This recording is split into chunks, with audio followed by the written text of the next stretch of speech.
Para prajurit Xenia sekaligus relawan yang membantu Rusia perang di Ukraina kembali turun ke medan perang.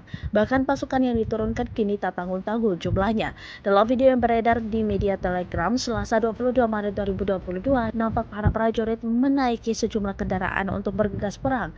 Mereka tak menggunakan kendaraan perang, namun di tubuh mereka sudah dilengkapi dengan sederet persenjataan.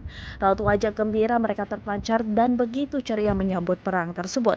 Disebutkan pada keterangan unggahan jika mereka rela meninggalkan kehidupan pribadi untuk bisa menjalankan perang dan menganggap perang di Ukraina adalah tugas negara.